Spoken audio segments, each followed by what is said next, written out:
Hello friends, we are going to start a new series. In this series we will talk about a particular topic. उसके conceptual clarity के बारे में बात करेंगे कि कुछ important topics हैं जो पॉलिटी और गवर्नेंस, पॉलिटी एंड गवर्नेंस में, जो कि frequently prelims मेंस सब में पूछे जाते हैं. उसी में से एक important topic है how does parliament control the executive in India. इस सीरीज में पर्टिकुलरली हम 3 टॉपिक के बारे में बात करेंगे. पहला टॉपिक है why control over executive by parliament is necessary, ये जरूरी क्यों है. उसके बाद दूसरे पॉइंट इस पे बात करेंगे how does parliament control executive in India. उसके बाद तीसरे पॉइंट पे बात करेंगे what are the challenges before this checks. ये एक चेक्स एंड बैलेंसेस में क्या क्या चैलेंजेस है. उससे पहले हम लोग ये जान लेते हैं कि पार्लियामेंट के अंदर क्या क्या आता है. पार्लियामेंट के अंदर 3 चीज आते हैं. एक प्रेसिडेंट है, लोकसभा है, राज्यसभा है. Unlike US president we must consider that जो प्रेसिडेंट है ये पार्लियामेंट का ही पार्ट है इंडिया का. और लोकसभा ये है जहाँ पे ग्रीन कारपेट है, ये कभी कभी किसी किसी एग्जाम में पूछा जाता है. और राज्यसभा जिसमें रेड कारपेट होता है, तो कभी कभी कलर कुछ कुछ एग्जाम में पूछ लिए जाते हैं, इसको भी ध्यान रखना है. इसके पहले टॉपिक पे स्टार्ट करते डिस्कशन करना why control over executive by parliament is necessary. इसमें सबसे इंपॉर्टेंट पॉइंट है कि टू प्रोटेक्ट फ्रॉम टायरेनी. कोई भी लीडर पे अगर चेक नहीं रहेगा, कोई भी एग्जीक्यूटिव पे, बेसिकली एग्जीक्यूटिव लोग हैं कौन, जैसे मान लो कि ये पॉलिटिकल स्ट्रक्चर है जिसमें मतलब ये चुने हुए एमपीज हैं, फिर उसके बाद मिनिस्ट्री ऑफ स्टेट बनते हैं, फिर कैबिनेट मिनिस्टर. ये जो ऊपर के टॉप नोच जो लोग होते हैं ना, ये एग्जीक्यूटिव होते हैं. ये एग्जीक्यूटिव बहुत मतलब अगर पॉलिटिकल साइंस के लैंग्वेज में बोले तो जो ओलिगार्क्स होते हैं ना, kind of, we can't say because we are democratic country, कि जिसमें फ्यू कंट्रोल्स, तो फ्यू ही कंट्रोल करते हैं. अगर इन पे ये जो बाकी के लोग हैं जो चेक्स नहीं रखेंगे, जो बाकी के एमपी है इस सेक्शन में चेक नहीं रखेंगे, तो देयर इज अ प्रोबेबिलिटी कि एक टायरेनी क्रिएट हो जाए.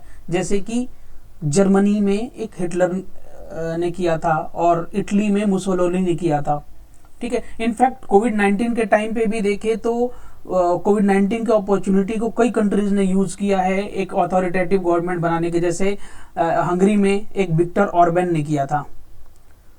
ठीक है. डेमोक्रेसी को एंड करने के लिए. तो जब कभी भी किसी भी पॉलिटिकल क्लास को मौका मिलता है तो पावर कैप्चर करती है. हमारे पड़ोस में पाकिस्तान है, वहाँ पे मिलिट्री डिक्टेटरशिप है, तो जहाँ भी रहता है वहाँ पे इसकी बहुत संभावनाएं रहती है. इसलिए जरूरी है कि पार्लियामेंट एग्जीक्यूटिव पे कंट्रोल बनाए रखे. दूसरा इंपॉर्टेंट पॉइंट है कि इंक्लूसिव गवर्नेंस.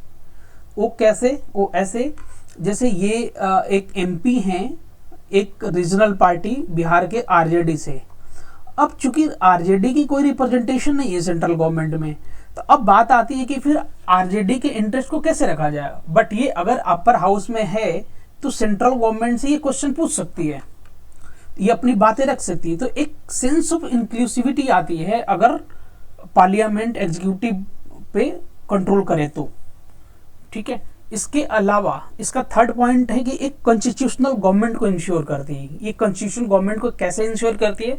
जैसे कि डीपीएसपी है, ये बाइंडिंग नहीं है, बट इसको माना जाता है कि बेलकॉन लाइट है, गाइडिंग लाइट है. ये जो गवर्नमेंट ऑफ द डे है उसको गाइड करती है कि आपकी पॉलिसी इस डायरेक्शन में होना चाहिए, बट गाइड करती है, बट बाइंडिंग नहीं. तो there is a probability that कि वो उसको इग्नोर ही कर दे. तो जो पार्लियामेंट होंगे, जो बाकी के जो पार्लियामेंट होंगे, ये ऊपर टॉप नोच के जो एग्जीक्यूटिव को छोड़ के, ये लोग बार बार याद दिलाते रहेंगे भाई इस डायरेक्शन में बनाना है. जैसे कोई कानून बना, अगर उस डीपीएसपी को कोई वायलेट करे तो फिर वो याद दिलाएंगे भाई इस चीज को वायलेट कर रहा है, इसको नहीं करना है. ठीक है.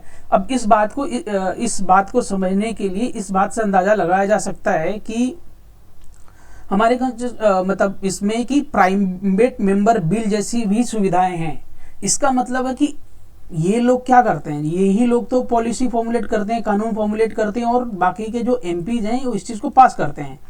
बट ये प्राइवेट मेंबर बिल में क्या है कि एक सिंगल एमपी भी एक बिल प्रपोज कर सकता है, वो भी सजेस्ट कर सकता है अगर वो उसकी इंटरेस्ट की बातें अगर नहीं सुनी गई तो एग्जीक्यूटिव की तरफ से. और बहुत सारे प्राइवेट मेंबर बिल सक्सेस भी हुए हैं, जैसे कि आईपीसी जैसे में भी अमेंडमेंट हुए हैं दीवान चमन लाल के टाइम पे 1967 में. और सिमिलरली अगर पहला देखें तो पहला ऐसा प्राइवेट मेंबर बिल वक्फ बोर्ड का रिलेटेड था. तो ये एक इंपॉर्टेंट चीज होता है टू इंश्योरिंग कॉन्स्टिट्यूशनल गवर्नमेंट। उसके अलावा फोर्थ पॉइंट है कि टू इंश्योर लिबर्टी। 2021 में शायद एक क्वेश्चन आया था कि to ensure individual liberty which of the following 4 option थे, जिसमें सेपरेशन ऑफ पावर एक आंसर था। जितना सेपरेशन ऑफ पावर होगा उतना ही इंडिविजुअल लिबर्टी इंश्योर होगी। अब ये जितना एक दूसरे पे अकाउंटेबिलिटी इंश्योर करेंगे उतना ही इंडिविजुअल लिबर्टी जो है इंश्योर होगी। अब जैसे एक कंट्रोवर्शियल स्टेटमेंट है कोविड-19 के टाइम पे कि इंडिया जो सीजीआई हैं इंडिया के, उन्होंने कहा था कि ये बहुत मुश्किल दौर है और हमें सरकार के साथ मिलकर काम करना चाहिए, जबकि ऐसा नहीं होना चाहिए। कभी भी मिलकर काम नहीं करना। जितना अलग होकर सेपरेट होकर काम करेंगे उतना ही इंटरेस्ट लोगों का बचा रहेगा। इसके अलावा इसके दूसरे पिलर में आते हैं जिसमें कहते हैं, अब ये बात तो समझ में आ गई कि क्यों करना चाहिए। अब इसके दूसरे पिलर में आते हैं जिसमें कहते हैं हाउ डच, क्या क्या टूल्स क्या हैं जिससे करते हैं।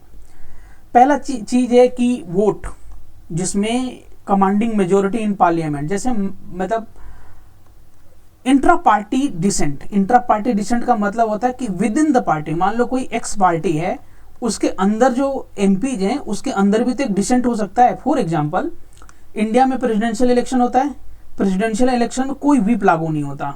जब कोई व्हिप नहीं लागू होता तो कोई किसी को वोट देता है। इसकी वजह से होता ये है कि क्रॉस वोटिंग होती है।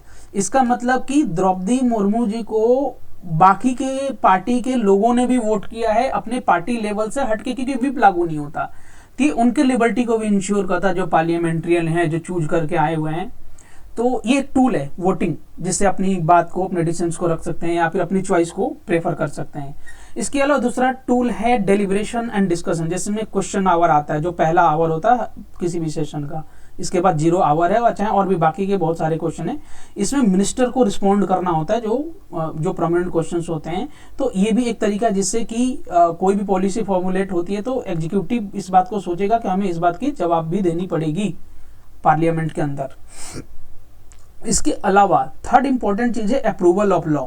मतलब एग्जीक्यूटिव कानून को रोल आउट तो करेगी, बट आफ्टर ऑल तो पार्लियामेंट को ही करना है उसको पास।